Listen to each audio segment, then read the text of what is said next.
அனைவருக்கும் வணக்கம். 6ஆம் வகுப்பில் பாரதிதாசன் அவர்கள் எழுதின இன்பத்தமிழ் அப்படிங்கிற கவிதையை பற்றி பார்க்க போகிறோம். தமிழுக்கும் அமுதென்று பேர், அந்த தமிழின்ப தமிழெங்கள் உயிருக்கு நேர். தமிழ் நாம் உண்ணக்கூடிய அமுதத்தை போன்றது.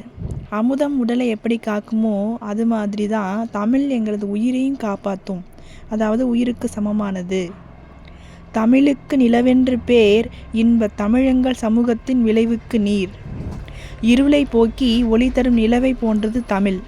பயிர் வளர்வதற்கு எப்படி நீர் அவசியமோ அதுபோல ஒரு சமூகம் வளர தமிழ் என்னும் நீர் அவசியம். தமிழுக்கு மனமென்று பேர், இன்ப தமிழெங்கள் வாழ்வுக்கு நிர்மித்த ஊர். மனம் வீசும் மலரை போன்றது தமிழ். அந்த தமிழ் தமிழர்கள் வாழ்வதற்காக உருவாக்கப்பட்ட ஊர் போன்றது.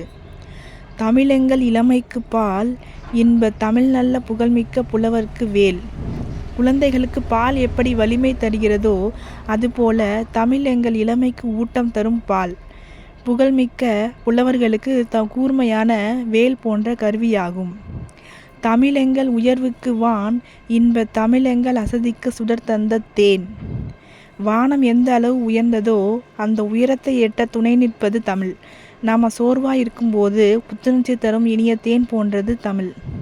தமிழெங்கள் அறிவுக்கு தோல், இன்ப தமிழெங்கள் கவிதைக்கு வைரத்தின் வாள். நாம் அறிவில் சிறந்து விளங்க தோல் கொடுத்து தாங்குவது தமிழ். அது மாதிரி கவிஞர்களின் கவிதைகளுக்கு வலிமையை தரும் வைரம் பாய்ந்த வாள் போன்றது தமிழ் அப்படின்னு சொல்லி முடிக்கிறார் பாரதிதாசன் அவர்கள். சொல்லும் பொருளும் பார்ப்போம். நிர்மித்த உருவாக்கிய, சமூகம் மக்கள் குழு, விளைவு வளர்ச்சி, அசதி சோர்வு. நூல்வெளி பார்ப்போம். பாரதிதாசனுடைய இயற்பெயர் சுப்புரத்தினம். பாரதியாரின் கவிதைகள் மீது கொண்ட பற்றின் காரணமாக தன்னோட பேரை பாரதிதாசன் மாற்றிக்கிட்டாரு. தன்னோட கவிதைகளில் பெண் கல்வி, கைம்பெண் மறுமணம், பொது உடைமை, பகுத்தறிவு முதலான புரட்சிகரமான கருத்துக்களை பாடுபொருளாக பாடியுள்ளார். எனவே இவர் புரட்சி கவி என்று போற்றப்படுகிறார். இவர் பாவேந்தர் என்றும் சிறப்பிக்கப்படுகிறார். நாம் இப்போ பார்த்த பாடல் பாரதிதாசன் கவிதைகள் என்ற நூலில் தமிழ் என்னும் தலைப்பின் கீழ் இடம்பெற்றுள்ளது. நன்றி.